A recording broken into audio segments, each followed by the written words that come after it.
Tension's mounting. You can feel it. There we go. I see the red box. Inside that red box, it states we are live. I'm consulting my host manual.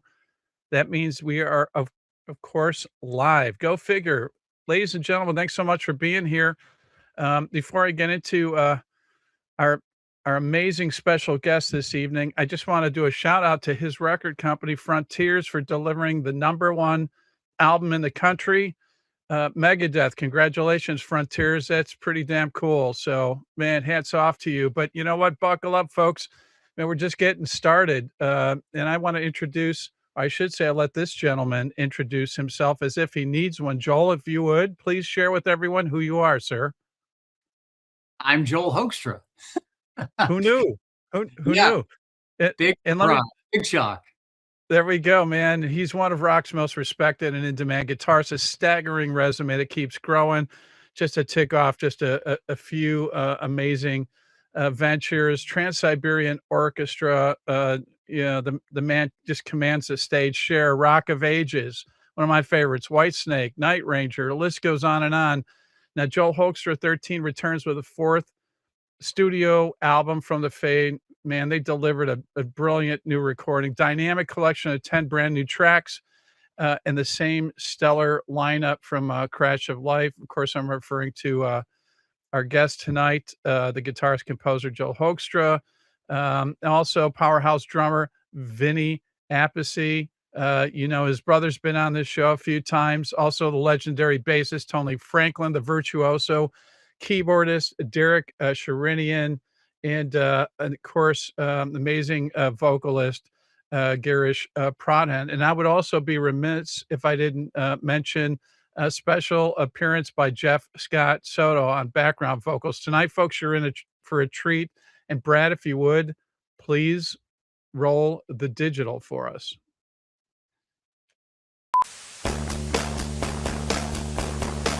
Thank you, Steve. You made it very easy for me.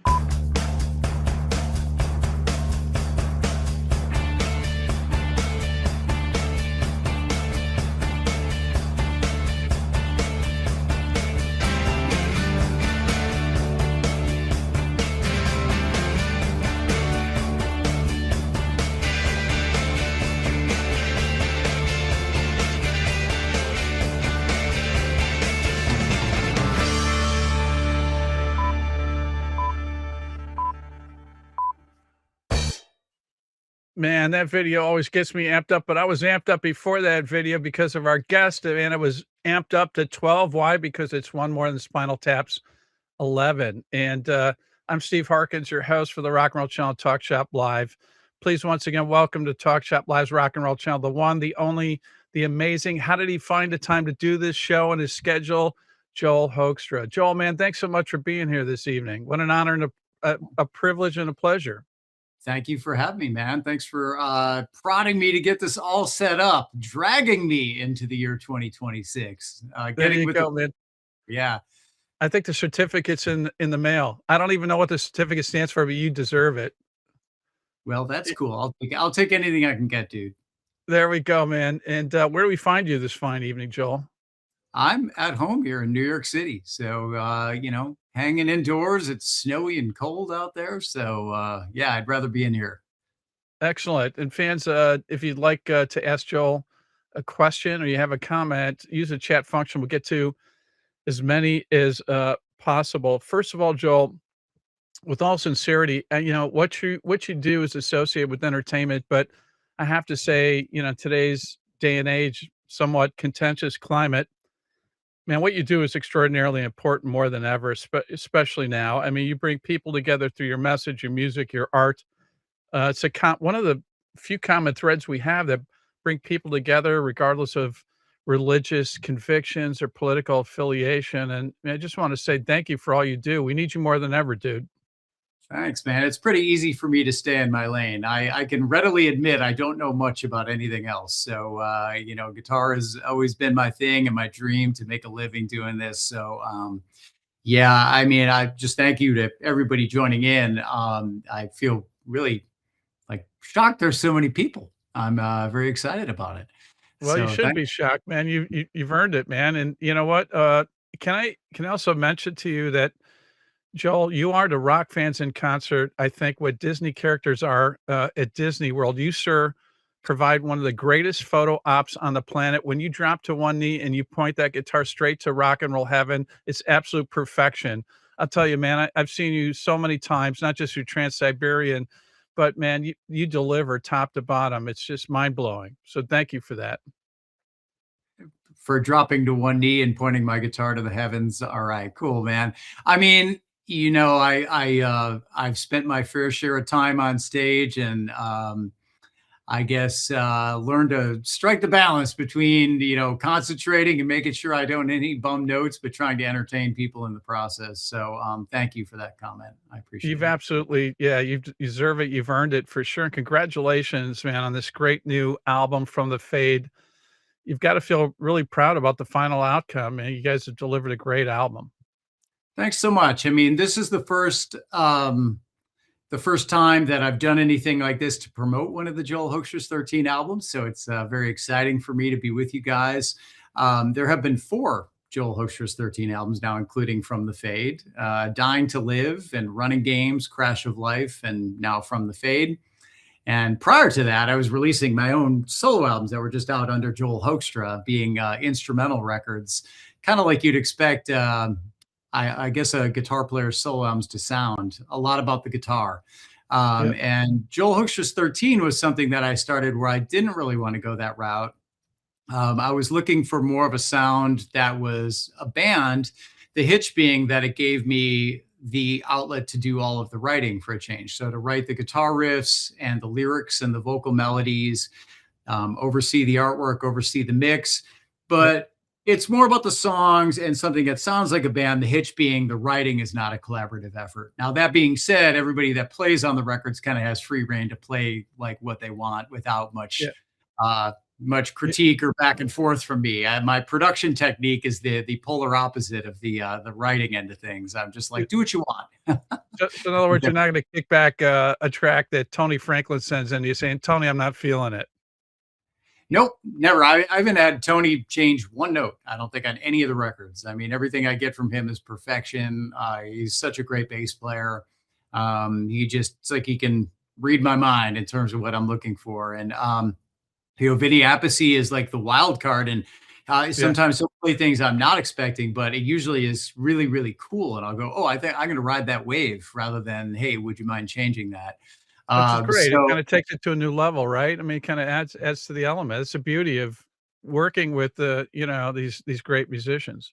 Yeah, I mean, I've been on their end of things many, many times in my life, being hired to play on other people's materials. So I feel like I get my best results as a player when the producer's like, do your thing. And so that's what I tend to stick to with this, with everybody. So it's a lot more work for me, like in terms of, writing the guitar riffs, writing the melodies, writing the lyrics. I usually will provide a guide vocal throughout the entire album. So it means me basically singing the album, just not nearly as good as Girish is singing it. For him to listen to as a reference and hear the melody that I have in mind or the phrasing that I have in mind. Yep.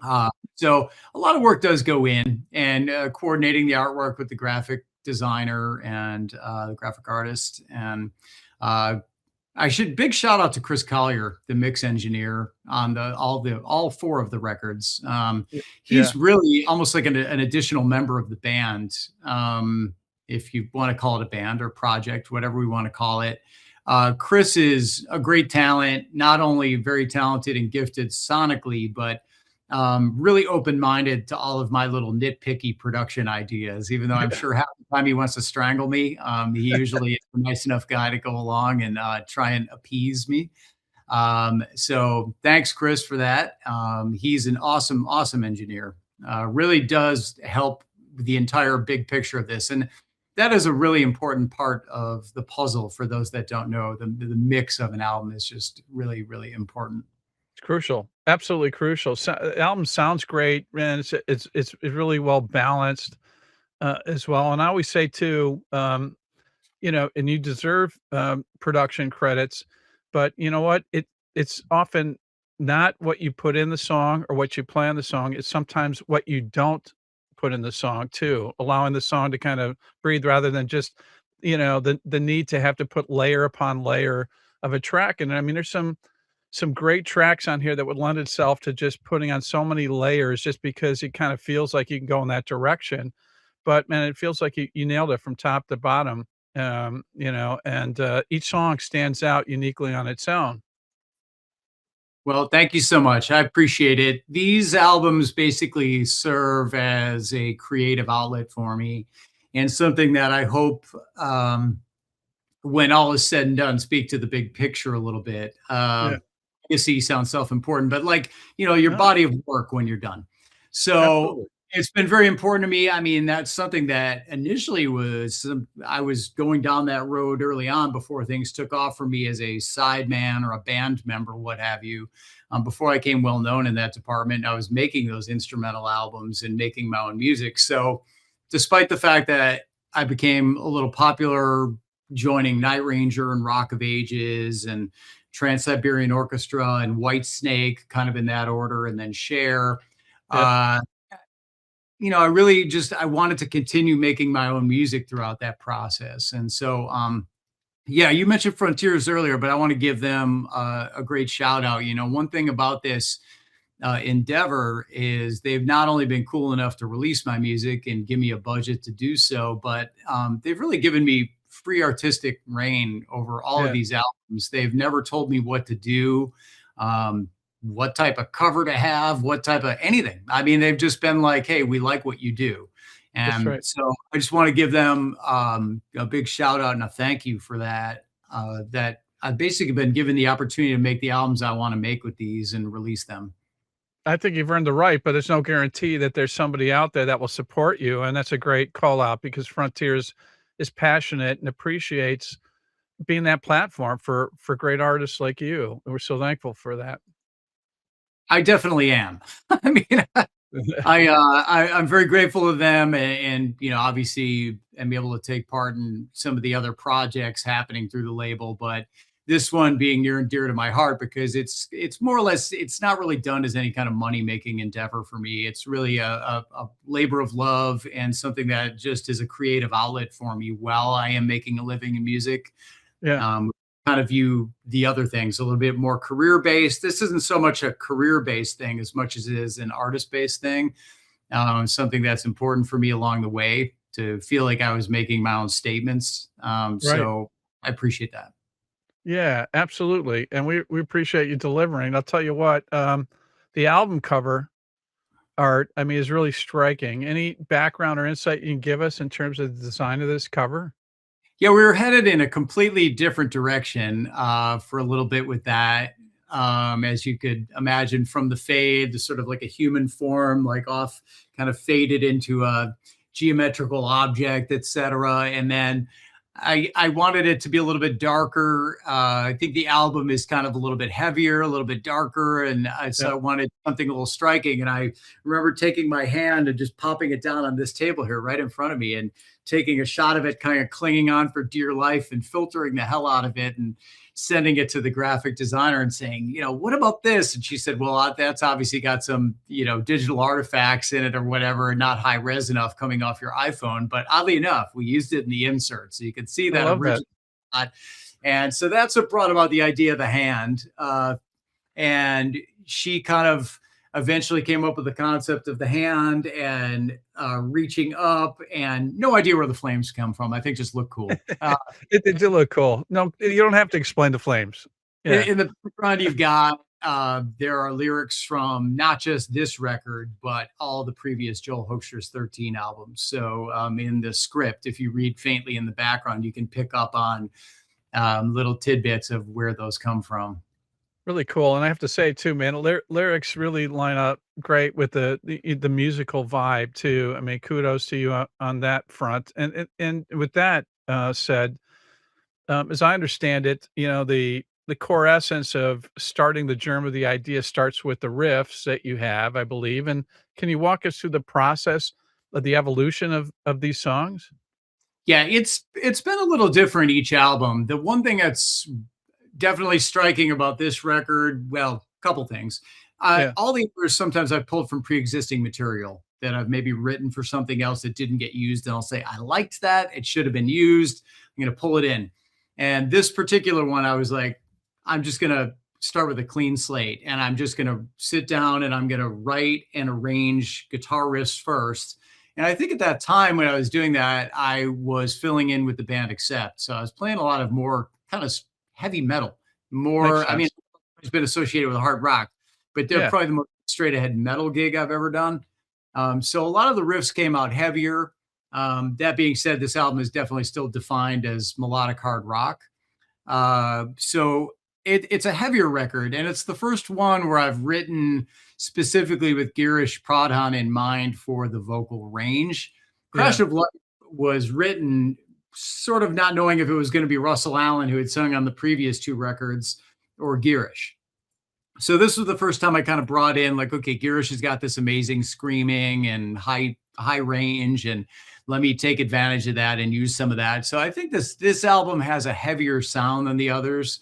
People can say whether or not that's good or bad on their own. And I, of course, round it off with some more straight ahead, like melodic rock sounding tracks. So to, I guess, provide some consistency for the moniker, for the brand, for Joel Hoekstra's 13. So when you're getting something from this project name, you can expect a certain type of music. I don't want to throw anybody for a loop or have Yeah. them be completely disappointed in what type of music it is. So you're definitely going to expect melodic hard rock, For sure. and times that veers more towards the melodic rock, and most of this record it's going to veer more towards the hard rock. That's just the way it turned out, and not really by design, not by intent, but just out of intuition. Still, as an outside observer, still feels like there's balance here. I mean, it doesn't feel like it leans one way or the other, but I definitely hear you in terms of like that edgier vibe, coming from your time with the Accept. I can definitely feel that for sure. I got to ask you as well, when it comes to sequencing, are you like that tortured artist going through that process? I mean, sometimes it seems really obvious. This is the opening track. Clearly, you picked the perfect closing track, and we're going to try to get through every track, just kind of touch on it. But now you got vinyl, you got CDs, not just streaming, but the flow of the album. Are you tortured going through that process to make sure you've got the flow it's got that vibe you're looking for? A bit. This one kind of fell into place. I Yeah. mean, it was just sort of the decision as far as the more melodic tracks, grouping them together or breaking them apart. So they space, how much do you want to take people back down to a melodic place, or how much do we want to keep them up in terms of, I guess, the hard rocking side of the album. No, that one, it was pretty easy this time. There That's have been great. times I've grappled with it, but it was pretty easy this time. That's great, and I'll tell you what, it flows amazingly well, so you nailed it for sure, and, just, kind of taking a little bit of a detour, but this is the, 30th anniversary of none other than Trans-Siberian Orchestra. I remember when that first album came out, and I'm like, "Man, there's something here," but it took a little while to catch on. I'm amazed, how you and the musicians deliver so vibrantly, energetically, as if it's a first show sometimes. It's, often 2 performances a day, but I gotta ask you kind of behind the scenes, because we can't tell because it feels like you're delivering it like it's that first show, but are there little nuggets or things that you catch that happen just to entertain yourself to kind of break up the continuity of the show? Because we can't pick it up, but I don't know how you deliver each and every city, every show. I mean, it's pretty amazing. Um, I mean, for me, that probably happens driven off of the excitement of performing, the adrenaline. I think it's easier as a performer. You are getting an adrenaline spike when you stand in front of 10,000 people, no matter what, even if it's the second show of the day. Yeah, So no that doubt. collective energy doesn't really happen during the show. It tends to happen after. Yeah. Or maybe you go, wow, oh yeah, that was a lot today. But no, during the show, I'm very focused on execution and just playing the best you can. I think it's really important to remember that while you may be in, I think we maybe did 54 shows this year with Yeah, the East Band, that you may be playing your 47th or 48th show, but pretty much everybody in the house is seeing their one show that they're going to see. exactly.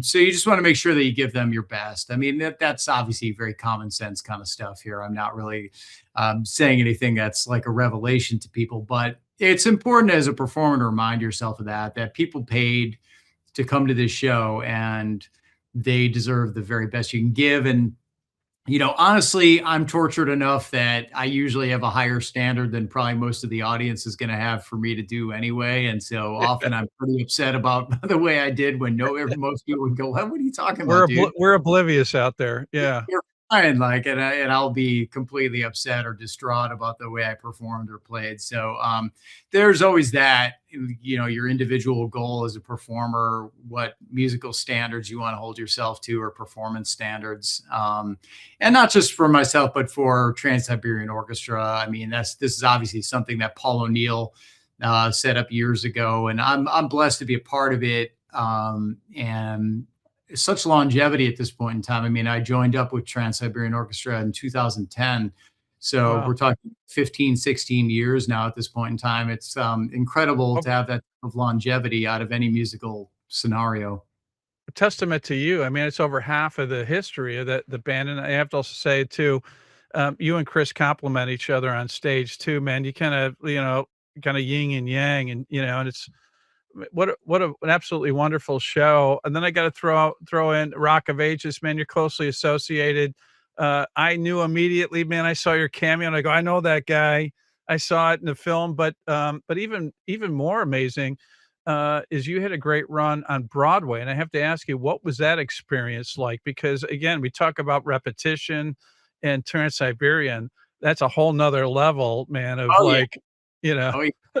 Yeah, how well, did you maintain very, that? very, very fitting that you asked that the day after Groundhog Day, because if anybody's seen Groundhog Day with Bill Murray, that's a lot what playing on Broadway is like. It's like you blink and you're doing it again. Yeah. And I don't know exactly how many performances we did in those 6+ years. I think about 2,500 or something like that. And I was Wow. there for about 1,700 ish of them. So Amazing. yeah, when you do something 1,700 times, it's a lot, and a lot of reps to go through the process of playing the same material, same order, same stage, same setting. So yeah, it's interesting. Discipline, a lot of discipline Well, involved. that was a really great period for me because I could Yeah. still take off to go play with Night Ranger during that time on weekends, and then take off November, December to tour with Trans-Siberian Orchestra. So having Yeah. a broad gig is great because it still allows you to tour and build your career. It's not like at that point in time you need to quit anything you have band related to dedicate yourself to the Broadway show. They're understanding of that. That's the musicians union. That's really their strength, is that they allow you to be able to continue to work on the outside. So that was a huge period for me. I think really between the 8 shows a week with Rock of Ages and 8 shows a week with Trans-Siberian Orchestra, there was about a 6-year period there where I was probably playing more shows in a year than there were days in the year. And Yeah, it's a very amazing. valuable piece to go through to have that opportunity. Yeah, for sure. You don't think it cut your life expectancy short, do you, Joel? I'm hoping not, man. We need many more years from you. Every single thing I've done should have cut my life expectancy short. I mean, Yeah. I don't know. At this point in time, I'm like, I don't You're know. you're I, modern, medical, miracle, right? I go for my checkup and I go for my blood work every year. And man, it's like incredible because I feel like maybe I don't take care of myself in a lot of regards. I mean, I just go for it and just like, hey man, this is a great opportunity. I'll sleep when I'm dead kind of attitude. Yeah. And but I don't know, my health seems to be holding up. So knock on wood, I guess. You look great, man, and that's great news for sure, man. And then you also have to find some time to have a personal life. Go figure. This is the most unnatural occupation one could be thrust into. And, I mean, there's no manual as to how you survive, how you manage or whatever. And kudos to you considering your resume. It's pretty mind blowing, man. And I'm not surprised though with your talent. And you know what, man, let's hear from some of the fans. We've got Tom Larson here from Daytona Beach. Dude, you got a lot of fans out there. I'm not surprised. Also, Mike Malaise, thanks for being here, Mike. And this is Birute. I hope I got that right because there's no phonetic spelling on the chat. But crazy to think that I've seen Joel with Trans-Siberian Orchestra, Rock of Ages, Night Ranger, and Cher. Here it's like not even a trilogy, man. It's like 4 different incarnations of, these musical, endeavors that you've been involved with. So, Barute, kudos to you. You deserve some kind of certificate, just like Joel does for being here and getting his Instagram up and running. Aloha Way of Life is is saying, "Dude, you look great." Look at that. I'll have what he's drinking. I think that's Rob Reiner film. His mother said or whatever. I'll have what she's having, something like that. Yeah, When Harry Met Sally. Yes. Exactly right, man. Nikki wants to know, do you have a family? You don't have to answer that, and certainly don't tell us your social security number. Ha! Yeah, I got my kids hanging out trying to be quiet during this right now, actually. So How do you find that balance, dude? I mean, it's man, and probably kudos to your wife too, right? She deserves a lot of accolades as well. oh man, everybody that knows me deserves a lot of credit for putting up with me, in my opinion. But yeah, I mean, it's not always the easiest route to go, but for me, it's just a workman-like thing, where I just go after it every day. I don't really take days off and just try to make sure I'm moving forward consistently. Yeah. And that's to varying degrees, how many hours a day you're putting in on that in any kind of capacity, work with music, work with guitar. But that really has been the key for me in the end. If I had to try and pinpoint why things have clicked, is just kind of consistency with work. Trying to force myself that I tell people it's really easy to do the work when you're given the work and you have to do the work. The Yeah. hard kind of work is when you invent the work and you have to do it, right? When you Yeah, invent makes the work, sense. say, okay, I'm going to make myself do this because this is what's going to be good for me. And this is what's going to keep me moving forward. And a lot of times you can actually generate work out of generating your own work just by simply being busy, if that makes sense. Makes Uh, perfect sense because it may be easy for you to fall back and say, "This is couch time, man. I just gotta decompress," and not fill in that important blank, man, which is like your creative element. Yeah, you bring it to the table for a lot of these other opportunities, but man, yeah, man, you're like bearing your soul creatively here. Thank you so much. I mean, one way or another, yeah, whether that be the artist side of things, writing my own music or writing with others, which I still really value. I think that's a great way to grow and learn, Yeah, having in mind. It's really important to learn to play well with others, as they say, too, not yeah. just to make your own music and say it's my way or the highway kind of thing, but really to work in any capacity. But that being said, when it is your turn to do that, like with these, it's really important for me that I step up and deliver something good, because last thing I want to do is say, well, this is the one I have the most say so in, and then deliver something that maybe falls short of what some of the other things are doing. So, what's interesting about that is you get different results in every situation, interacting with different people, writing in different ways, Yeah. varying degrees of participation in the writing. I mean, a lot of times as a guitar player, you're asked to deliver guitar riffs or guitar parts, and that your job kind of ends there. Kinda And so, one-dimensional. It's yes, important, but, you know. yeah, and sometimes that's even shared. Like it'll be like, all right, work with somebody else and come up with that. Whatever capacity I've worked in with people writing, I've always tried to work hard on not clinging too tightly to my ideas.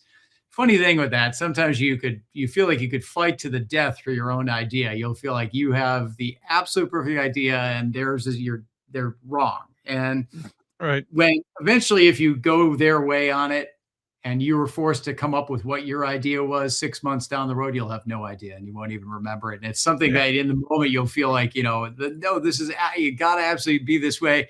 I think, time is a great teacher in that regard. You learn to just kind of back off and go like, it doesn't necessarily have to be my way. That's what I'm hearing. But I suppose you take into consideration all the different writing situations and band situations you find yourself in, and where to be respectful, how to understand like where you fit into the equation, Right. and any of that works for me, man.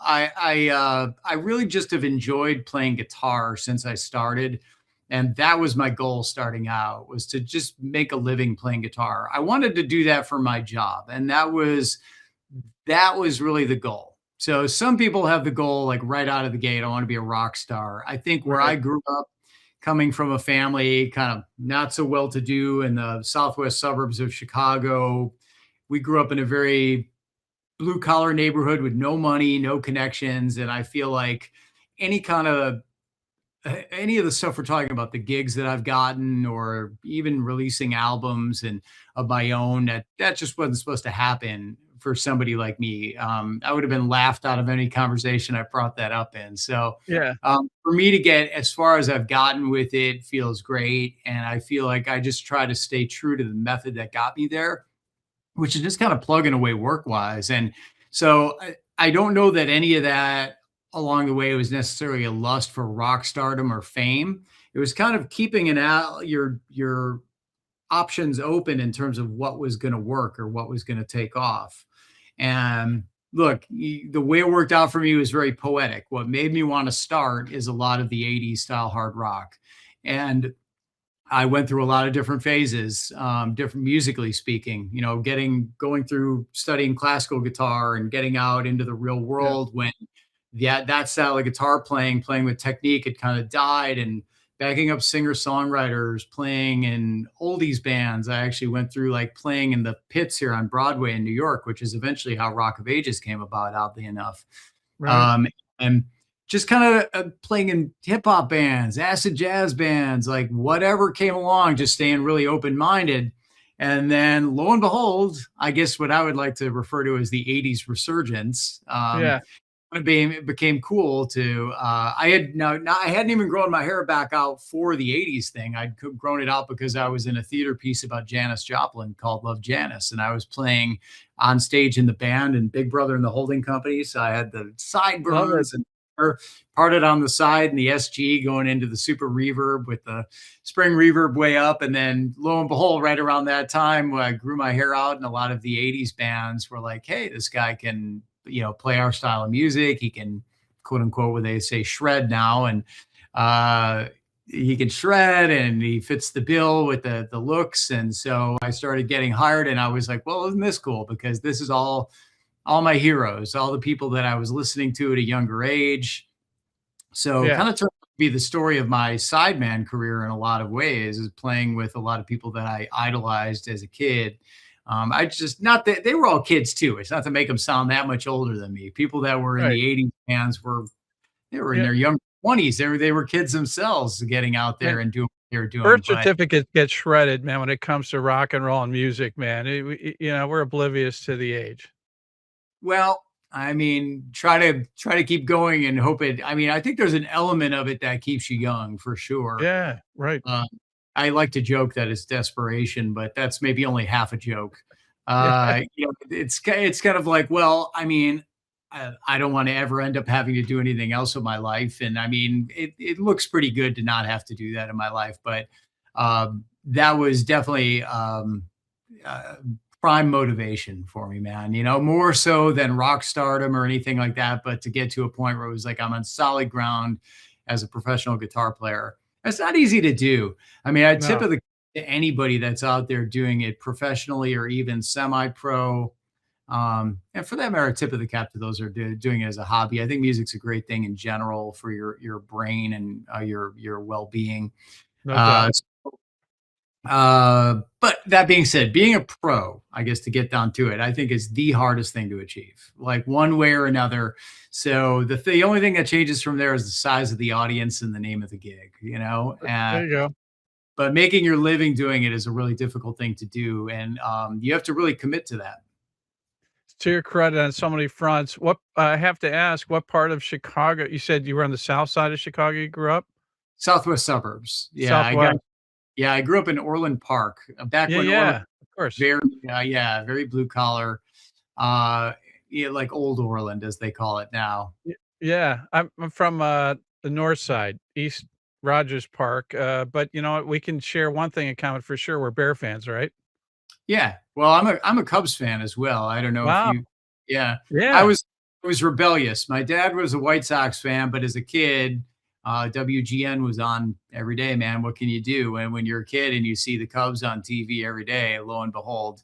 So I went and picked the most tortured franchise in the history of sports. And thankfully 2016 delivered. And I have to shut up now because I always felt like just begged for one championship. I said, if we could just get one, then I'm good. I'll tell you what, man, there's so many generations that died without one. So you know what? That's a win for us no matter what. Yeah, absolutely. I'll tell you what else is a win for sure is, today we're celebrating, this incredible recording. It's Joel Hoekstra's 13 and they return the Killer Fourth studio album from the Fade, 10 brand new tracks. Man, this guy and the ensemble really delivered top to bottom for sure. Once again, one of rock's absolute best guitarists and composers, Joel Hoekstra, powerhouse drummer Vinny Appice, a legendary bassist, of course, Tony Franklin. You heard Derek Sherinian, the virtuoso keyboard player, and a brilliant vocalist, Girish Pradhan is also on it. And the album release is officially Friday, February 27th. Why is that date important? Because it's a day after my birthday, so I won't forget the release date ever. What a gift from the rock gods above. And now Rock and Roll Channel fans and Talk Shop Live can purchase their copies right here, right now. And in Joel Hoekstra's way of thanking you fine fans, he's graciously agreed to sign a limited number of copies purchased here on the Rock and Roll Channel and Talk Shop Live. To order your copies, hit the shop button on Talk Shop Live on socials, Facebook, Instagram, comment shop, and we'll DM you a link. If you're on YouTube, click the link in the description.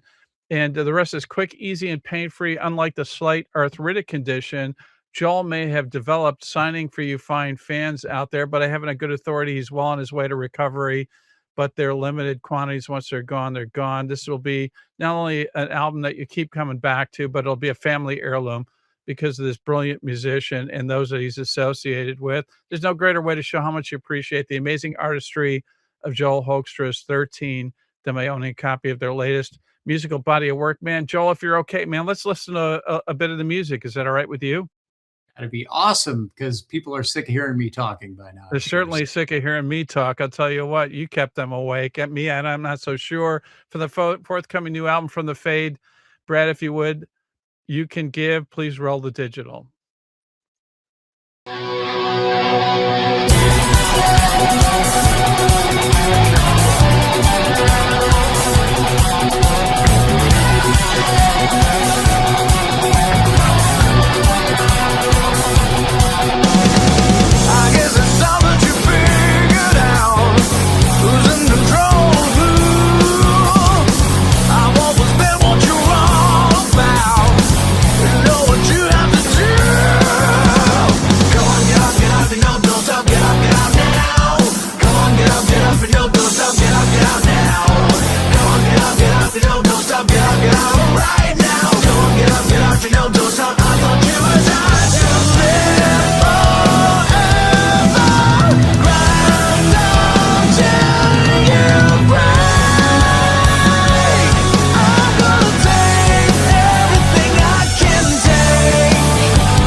Joel, this is where the fans get really pissed at me personally, because it's like, dude, how can you cut that killer track off?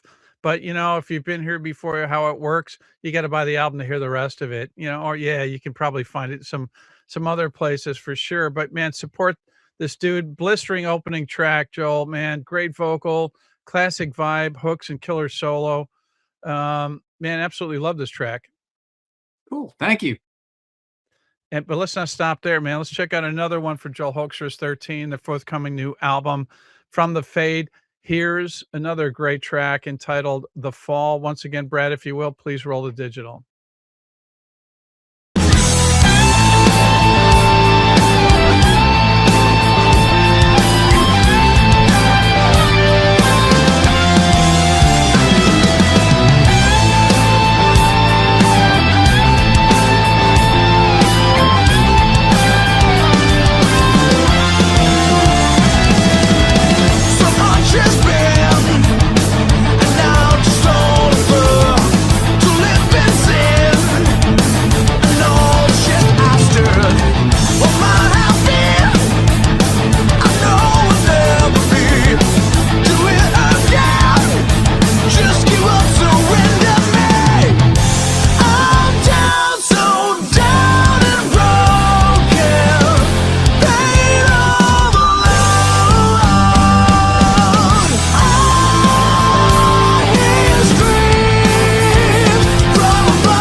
That's the fall, man. Great segue from the opening driving track, man. This one weaves in and out with, man, great dynamics to capture your attention. Some really great lyrics too. If you didn't catch it, so much has been. Now is just all a blur. To live in sin and all the shit I've stirred. What might have been, I know will never be. Do it again. Just give up. Surrender me. I'm down, so down and broken. Pain overload. I hear screams from afar. I hear their call. I fear dreams of a star that nears its fall. Make killer break as well, leading into the solo. Standout track, monster close. Joel, man, I was spent after this track in the all the great sense of the word, man. What a great second track, man. Usually you kind of think the opening track kind of raises the bar, and from there we're not sure where we go, man. But it kind of goes in the opposite direction. Great opening track, but you raise the bar even further with this one. Oh, thank you so much. I mean, I think that this one maybe had a little bit of the best of both worlds. Got a lot of heavier material on this. Then, like I said, some of it being a little bit more emphasis on the melodic in when we say melodic hard rock. Yeah. A couple of the more, I guess people use the term commercial for it. I don't even know what that means anymore. Me neither. I don't even know what a hit is anymore. I know it steers more towards the melodic side of things. And Yeah. so I think the fall kind of captured a little bit of both of those. And I think ultimately everybody at Frontiers really thought that should be the first single and found a way for that to happen. It's always a little bit of a challenge to represent the music on an album. Everybody overreacts to the sound of each single and thinks every song is going to sound exactly like that. But I would encourage people to check out the full record. It's really, really hard for me to generate. This is as close as I can come to having something that sounds really, really consistent. I'm kind of one of those people that likes a lot of different styles and variety on a record. So it's focused, this one for sure. But to round it out after writing so much heavy stuff, there are definitely a couple more melodic songs, Lifeline and Will You Remember Me, that were put on. Even some more like All I Do, I'd say falls under that category, that are a little bit more along the lines of almost like I don't want to say pop, but like a hooky, almost poppy type of chorus that comes in Hooks. through a heavy. There's definitely hook. No question about it, man. Still maintains kind of, that energy and edge.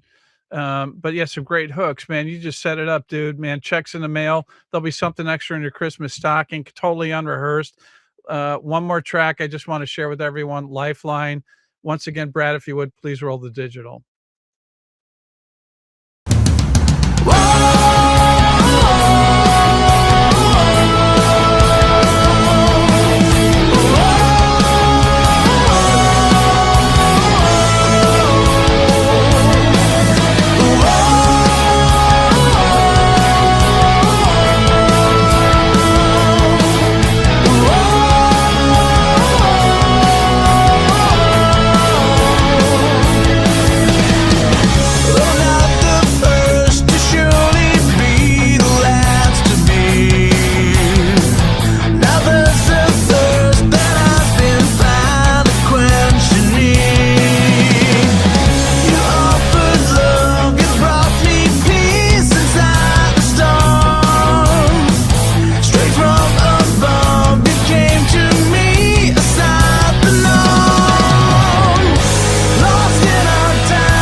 Man, for my money, and this isn't the only one on this album, instant classic anthem, hooks galore, man, infectious chorus, chord progressions. I mean, it feels like this is a timeless track, stellar guitar solo, great break at the end, terrific vocal, standout track. And yes, she lives at the end.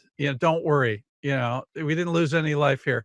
But man, what another great track, man. And you talk about diversity, you, you're giving something for everybody, I think, in this album. First three tracks, there you go. I just try and be representative of, I guess, my tastes and influences, wear my influences on my sleeves a little bit with these records. It's intended to be like a tip of the cap to what got me into playing guitar. Yeah. Really, that being that melodic hard rock, or starting out as a kid. And as it turns out, my tastes are pretty diverse. I mean, I probably range all the way from liking melodic bands that are more like Foreigner or Journey or Boston, all the way to Metallica or something like that. Makes sense. Listening to Slayer even a little bit in my life. So I mean, you when you have that wide of a scope, it's like you try and narrow it a bit and figure out what's best with the personnel. And obviously having Vinny Appice in there, there's definitely some tips of the cap to Dio and Sabbath and that kind of vibe. Yeah. But I do love me a good, like, kind of Foreigner-esque ballad and that kind of thing. On this particular record, I've been trying to give a shout out to Queensryche, because I feel like a couple of the riffs I came up with, man, that sounds very Queensryche. So I just wanted to give them a special shout out, as a band that I've failed to often mention as an influence of mine, that I grew up listening to a lot of their material. And being another one of those bands, a lot of the riffs over the years, or even my bending or inflections, I really owe to George Lynch. As a player, and somebody I've just not intentionally, but just kind of forgotten to mention as an influence, and just been trying to do make special mention of them on this promo cycle for this record, as kind of the forgotten influences. That's good. You do a lot of interviews, you kind of have a list that you go through, and you just scroll through that regular list for everybody of who you've been influenced by, and sometimes you realize you forgot some things. Yeah, it's like winning that award and going, "Oh crap, I forgot to thank my wife." I hate when it happens. Yeah. I'll tell you what, man. Anne Marie is saying one of the tracks that we played. She was out to dinner this Saturday night, and the bar was playing this song. So, dude, man, it's viral, man. It's already spreading. Viral. You've got, yeah, I don't know if it's viral, man. It's like old school, actually, right? But it's old school, man. You know what? Yeah. I'm perfectly happy to have it thrive in our scene, and that's just great for me. There's no delusions of grandeur. This is not really meant to be anything that's like, monetarily successful or commercially successful for me. It's a creative outlet, and it's something that just should speak to I guess when all is said and done, the body of my work, not just being a successful side man, but also continuing to make my own music as an artist, write and record my own music. That's important to me. You know what? I'll tell you what else is important, man. You are international, man. We got fans from Brazil. We got, fans from Chile. Chile is a great rock country. Have you ever played there before? I have, yeah. Man, they're passionate about their rock music. Absolutely. Well, South America in general is just That's right. Absolute fire, man. The fans down there are just incredible. Love Yeah, playing. and I know you got a lot of influence, but you got New Zealand and Australia begging you to come out to do a gig with Trans-Siberian Orchestra. But you know what, man? I don't know if the calendar dates allow for that, and I'm not going to ask you to necessarily respond to that. But I tell you what, this is a great album entitled "From the Fade." Joel Hoekstra's 10 brand new tracks, top to bottom. This guy and the band delivered for sure. And you know what? It comes out on February 27th. That's a Friday. It's a gift from the rock gods, and Rock and Roll Channel fans on Talk Shop Live can purchase the copies right here, right now. And it's Joel's way of thanking you fans. He's graciously agreed to sign a limited number of copies purchased here on the Rock and Roll Channel. When they're gone, they're gone. So hit the shop button on Talk Shop Live on the socials. Comment Shop will DM you a link. If you're on YouTube, click the link in the description, and the rest is quick and easy. And there's no greater way to show how much you appreciate great music and the amazing artistry of Joel Hoekstra and his band, the 13. by owning a copy of their latest musical body of work, The Gift That Will Keep on Giving. Then there's so many great tracks. You got Will You Remember Me, for example, and Misunderstood, masterful guitar work on this one, and some really great lyrics as well. Start to Fight, Joel. I mean, I wanted to, You're call calling that out out. the misunderstood lyrics, huh? Yeah, all right. Yes, Awesome. absolutely, Yeah, absolutely. every Start day to you write a song about murdering someone, that was definitely the most over the top lyric I think I've ever written in my life. But Pretty powerful, man. it was therapeutic, like when you ever sit down to write lyrics when you're really pissed off.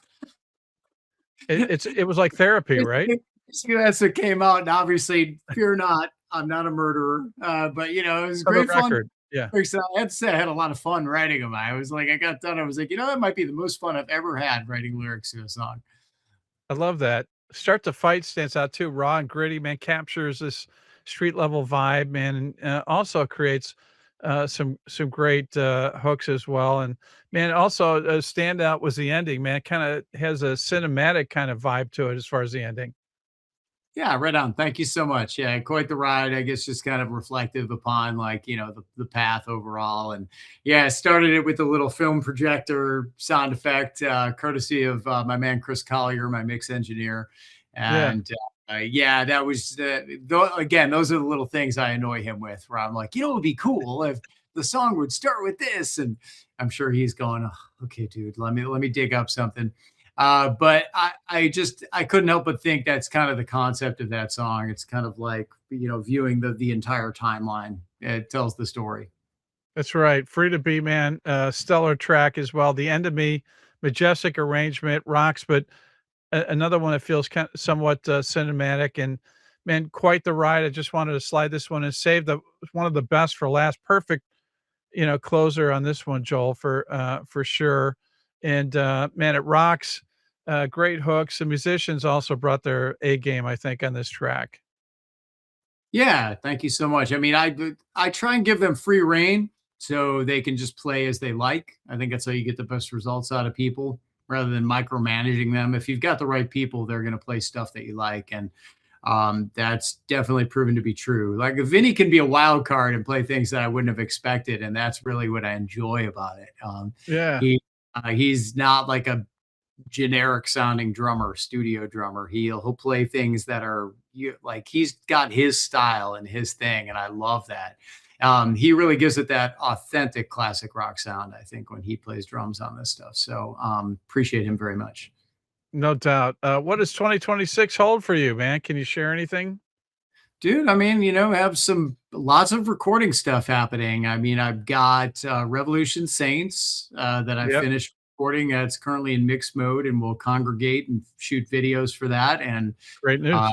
maybe we'll do Talk Shop Live again. But that's with Dean Yep. Castro from Journey and also on Frontiers. And another project that I've had with Frontiers called Iconic, with my Whitesnake bandmate Tommy Aldridge on drums, and Nice.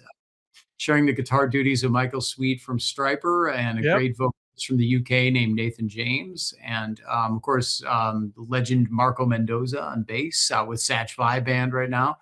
Yeah. So that's going to be out as well, I believe, later this year. Same deal. It's in mixed mode. We just need to congregate and get the videos done, get that released. I produced a brand new artist with her first album coming out, younger generation, totally different vibe of guitar playing for me.